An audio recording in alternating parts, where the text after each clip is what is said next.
first foundation of love is called caring. To care enough about yourself, about others, about the world at large. And caring is a two-step process of love. And again, it's the foundation. If you can't really love something you don't care about. And unfortunately, our world, in the martyrhood, in the self-pity, is riddled with aloofness and apathy.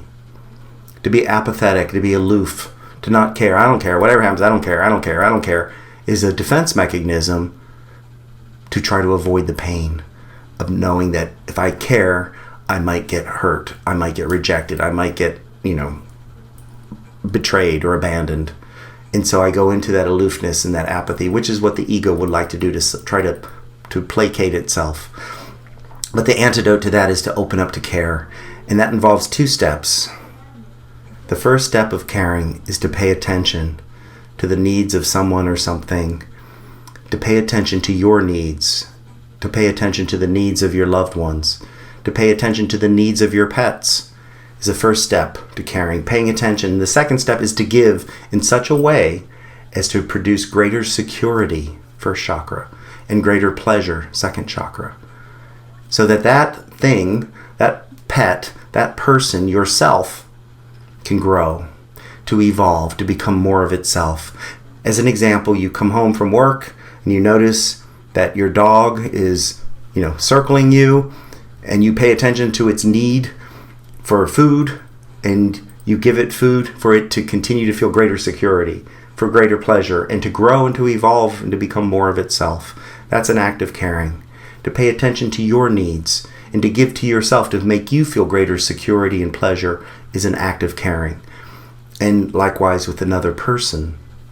And so that's where all love begins.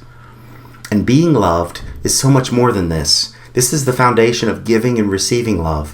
What being loved is when I've mastered the art of giving love, of understanding the true nature of giving love, and I have reduced and released the martyrhood and the self-pity and the victim and the energy that I've substituted for love, that I've been taught and conditioned often by well-meaning parents and by society and by Disney and by all the different influences of your childhood. And when you can stop and think and feel and lift to a higher octave of really discovering what it means to be loving, then you create your own version of love, to give love that allows people to feel greater security, pleasure, vulnerability, and trust, that allows people to feel greater sense of being known and connected and understood. That's what love does. That's the function of love. It's feeling respected and honored and accepted. All those components. So when you discover that's what love is, it's not about controlling and manipulating or guilt tripping or control. It's about allowing. And God got us all that is. The highest octave of the consciousness of love allows you to create your own reality, even if that means it's going to be painful.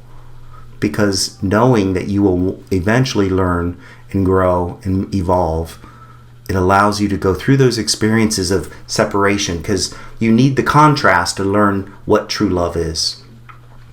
Now the ego says, well, I already know what love is.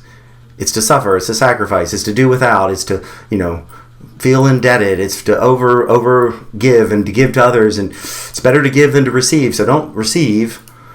That's not true. Yes, it can feel better to give than to receive, but it doesn't mean it's more valuable. In order to receive, you must give, but you also need to realize there's a balance of giving and receiving. And because we live in a world that receiving is considered vulnerable, meaning the ego and the chauvinistic world sees receiving as a feminine energy, therefore it's somehow weak and less than the masculine, which is giving. It's not true. It's out of balance. But bringing these together and giving love and then receiving love creates a synergy where the higher octave is then to stand on a new foundation. Just like right now you need caring to stand on the foundation of giving love. In order to give love, you need to care. In order to receive love, you need to care for yourself and others. But then that lifts to a certain octave when you bring those two together and you balance and you see the value of giving and receiving love, and you allow yourself to experience both equally, meaning equally valued, not necessarily equal in amount and time and frequency, but equal in the valuation of them. Seeing them both equally valuable. Not to see that giving is better and receiving is less than. That's out of balance. But rather, to stand on the foundation. And when you bring those two, giving and receiving together, a higher octave of love emerges. Has nothing to do with martyrhood and self-pity and struggle and suffering. As a matter of fact, when you bring the two together, you step into greater ease and freedom and elegance. You step into the world without struggle. And you start to come from a different foundation of being loved. It then becomes available to you.